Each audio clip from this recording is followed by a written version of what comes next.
We're ahead of schedule, so we're going to move right into the proposed ARIN fee schedule increase. As people know, we have a proposed increase to the fee schedule that's out on the ARIN Consult mailing list. I'd like to introduce why the board's considering this, and then I'm sure we'll get a comment or two before breaks. I wouldn't hold cookies between you and the consultation, so we'll go quick. Okay, so in December, the board adopted a budget which included the outline of a fee increase. I'll talk about why they did that. The particular proposal was developed over the last few months from an outline into an actual hard recommendation. This went to the FinCom, and then from the FinCom, Financial Committee of the board, they recommended it to the board. The board recommended to initiate the community consultation to raise the fees. Our RSA agreements and LRSA agreements call for community consultation process before changing the fees. This is that, so we're engaging in community consultation. Timing, March recommendation, April board initiation of community consultation. We would be moving ahead in May, depending on the outcome of the discussion in the community. And so let's talk about it. So the proposed fee changes a few things. Changes the facilitator fee from $100 to $1,000 a year. It sounds like a lot. There's a 1,000% increase. Yeah, it is a 1,000% increase now that I think about it. And the reason it is because the facilitator program was something we put in place so that people who helped accomplish transfers would have referrals from ARIN, people would know how to get a hold of them, people who wanted to list resources or say they wanted resources would be able to make use of the program. The problem with the facilitator fee is that we have a lot of people who put ARIN Facilitator on their website. In fact, we have more people who put ARIN Facilitator on their website than there are ARIN facilitators. And this turns out to be a problem. Some people are using the mark without actually being an ARIN facilitator, which causes us to spin up letters and telling them to cease and desist and not use our mark, because we have to protect it. We have to make sure someone who is an ARIN facilitator only uses the mark if they really are valid. That actually entails costs, and the costs include legal costs, as it turns out. And so this program that was supposed to be an easy, nice to have actually does run actual costs more than just the staff support, more than expected. We don't have many facilitators, so it's not a huge amount of revenue generated. It's really about being fair. If we have a program that has tens of thousands of support costs in preventing people from misusing the mark, it's only fair that we recover that from that group of people. So that's the facilitator fee increase. Maintenance fees going from $100 to $150 per object per year. This is what we apply to end users, and they're applied to IPv4 blocks, IPv6 blocks, and ASNs. It's very simple. We currently charge $100 per object per year. We're proposing increasing that to $150. That's a $50 increase, but it's a large percentage increase. You don't pay maintenance fees if you're on a registration services plan. All of our ISPs, our members are on our registration service plan, and their registration services is based on total size of the resources held, IPv4 or v6.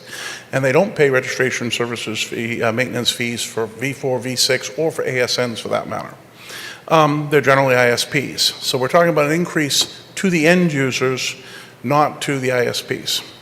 Very use-early LRSAs, if you were one of the first 300 LRSAs, there's a cap on total fees that ARIN can charge you of $100 per year.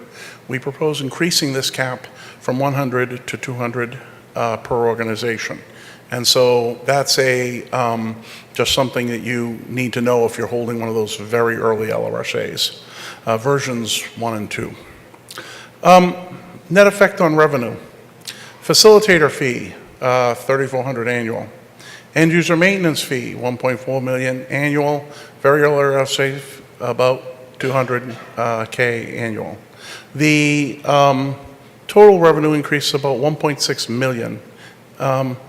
So we have a change that helps address a budget situation. The budget situation that's addressed is that We brought on quite a bit of engineering staff to catch up with the backlog. We've had very good results. You've seen customer consultation. If you look at where we're going trend-wise, though, we're currently significantly higher expenses over revenue. Not a big problem, but it means we're draining the reserves. I can remember many years we stood up here and we had people line up at the microphone saying, ARIN is not spending, its reserves are growing too fast. Well, we don't have that problem now. We have the other problem. We have brought on, in 2015-16, we brought on additional staff, and we're now running negative. Now, we are planning on adjusting some of the staff. The staff was intentionally brought on a surge, and currently the plan of record has us correcting some of that and adjusting at year end 2018. But even after the adjustment, we will be operating net to reserves of about $1.4 million per year. And that means that the reserve balance over time on our base case will go slowly down. You see it going from 24.9 in 2019 to, let me get the laser pointer. Going down over time, slowly down to about 20 million in the base outlook. With the fee increase, we won't have that decline in reserve balance. With the fee increase, we'll be level on reserves, even this is after a staff reduction at the end of 2009, and basically stable throughout. So that's what we're looking at. And the microphones are open for questions. Yes, Owen. Owen DeLong, speaking strictly for myself in this context. ARIN conducted a survey in 2017 of its members and possibly other community members, I'm not sure, people receiving services from ARIN, and 75% said they want the same fees and the same services. You have publicly stated that these costs over revenue are largely related to continuing to expand services and engineering efforts related thereto. That flies in the face of the express wishes of 75%. So I would advocate that we instead consider cutting those expenses and not raising fees. If we are going to raise fees, it seems rather odd to me that the two constituencies that are attached to this increase are the two constituencies that pay ARIN fees but do not have a voice in electing the board or the AC. You do not attach the fee increase to the people that actually have a vote in the organization. I would rather see the fee increase spread more evenly on a proportional basis, not a dollar figure basis, as you proposed in email, across all of the people that are paying ARIN fees, if we are going to preserve that. Thank you. John, can I just comment one thing and then let... What? So, oh, yeah, go ahead. So I guess just the one thing I'd point out is that I believe it was just under 2 years ago that we did do on the ISP side a significant, we actually added some much higher levels and some much lower levels to spread out. So there were some significant fee increase changes both ways. You also multiplied end user fees too. Well, I'm saying we've been constantly looking at that on some of those fees at that time, but we haven't. I believe the last LRSA one was, end user one was about 5 years for the one you're talking about. Right, independent of, but the structure of the end user fees did change. Yeah, at the same time we changed the ISP fees. Yeah. So it is true, we otherwise haven't changed them, but when you change the structure, to some people, it's effectively an increase. You changed the structure in the way that tripled, quadrupled, quintupled, or more the vast majority of end users, I suspect. So 3 responses to think about. First, for some reason, even though 75% of the members said they want the same fees and the same service, the 25% who want new services have been extremely active. We have lots of suggestions for new services. Even today, over the last 6 hours, we've had people standing up saying more things ARIN should do. Point of clarification, that's not 25%, it's 12%, because 13% actually said they wanted less service and lower fees. Okay. So of the 13% who say they want more, they seem to be very active. And even this community keeps suggesting that we do things and update existing systems. We add more capabilities. The same community said, make the website navigation easier. The same community said, refresh the IRR. So we have to worry about the fact that those 12%, or the 12% who said they want same fees or more fees and more services, are actively suggesting them, and they're well supported by the community. We haven't heard anyone say, stop doing these services. In fact, every time we propose trying to stop do services, we get told pretty much no. Slow down the rate at which you're doing new services so that it Understood. falls in line with the budget. Right. There, now you've heard Right. it. We will be doing some of the slowdown because that's already in the plan, but it's a midpoint. Something else to consider regarding fees. Parties who have multiple resources, there is the option of going to a registration services plan and paying like an ISP. And you'll pay based on your total address size of whatever your largest category is, IPv4 and or IPv6. You won't pay for your ASNs anymore, maintenance fees, because those are included, and you'll be a member. So for some people whose resource holdings don't add up to a lot of resources, they actually could move to a registration services plan and suddenly be paying less. So something also to think about. No one will end up paying a lot more unless they actually have very large address blocks. Microphone at the back. Kevin Bloomberg, The Wire. I don't have access to the budgeting and the FinCom and all of that you have. And I'm sure this is coming from a lot of data, not just Right. this. The one thing I do notice is that your expenses don't equal cost of living increases as a minimum. I don't see, a 2 to 5% per year. I see a decrease in 19, 20, 21, very similar numbers. So you're not asking for more. You're in the numbers here. So that's the first thing that I do see. As a small org, I took a big hit 2-3 years ago with the fee changes. Just the way things worked out, a lot of us did. I was joking with somebody last night about the fact that I'm paying $750 more a year. And they said, I'm paying $200,000 more a year. Ha ha. Right. The ISPs took a big hit on this. I understand that it was painful, but people agreed with it because we wanted this work done. The one thing that was said was, we're not going to raise end users 3 years ago. We're going to give it time, but we're going to slowly do stuff to bring them closer. And this seems to be that attempt. So I actually agree with what you're doing here. I understand you can be on the registration services plan for $250 if you have the very smallest of the groups. And correct me if I'm wrong, John, at $250 you would be a member? You would be a member. Which is less than what you're Right. paying to... Well, right. it might be, might be less if you, I guess, yeah, you would be less if you had an ASN and an IPv4 block. It'd be Right. $50 less. So I think my only concern that I'm seeing here, and what I've seen on the mailing list, is regarded the legacy space holders and the legacy concerns. I don't know how many people that affects. I don't know how many people take it out. I don't care.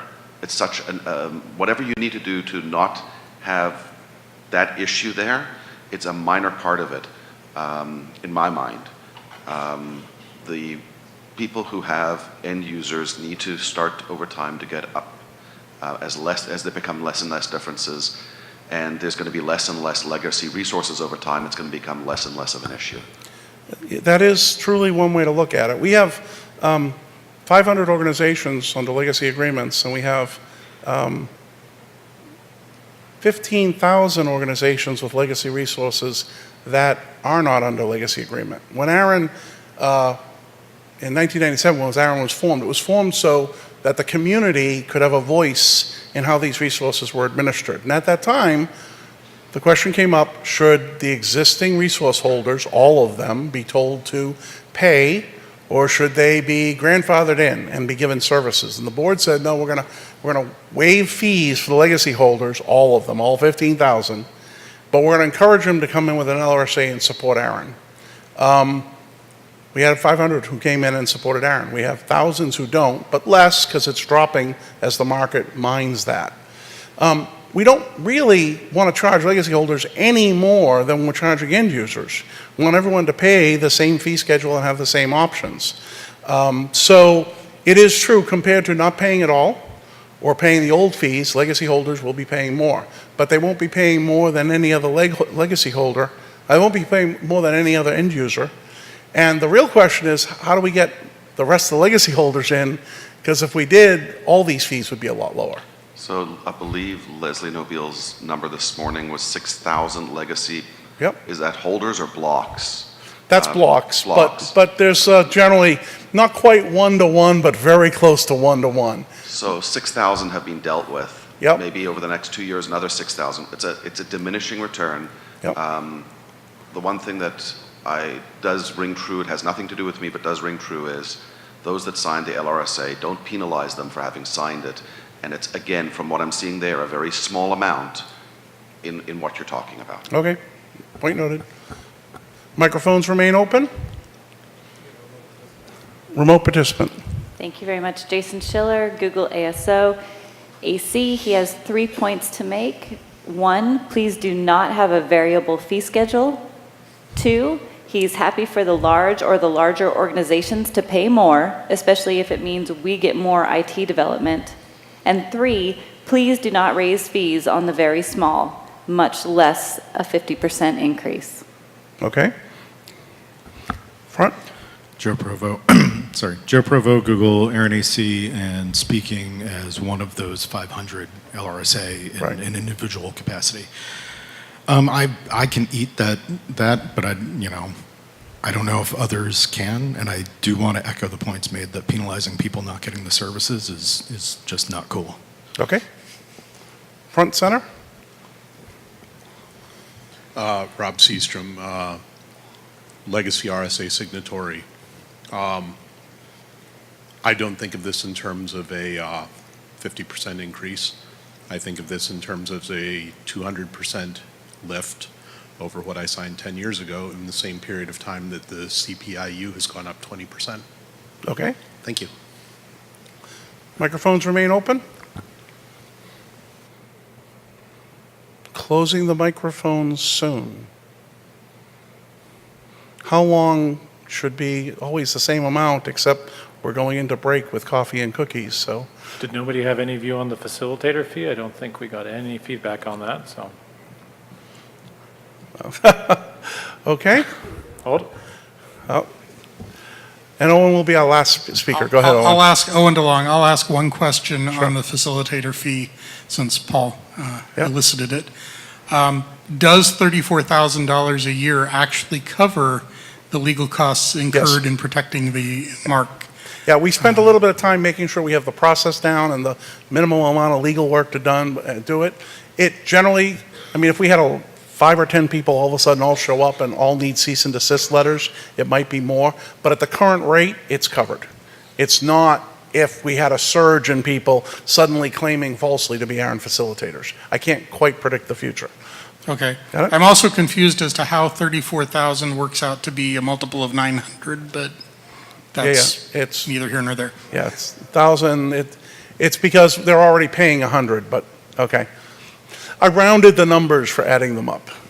Okay, last shot, closing the microphones. The microphones are closed. Thank you very much.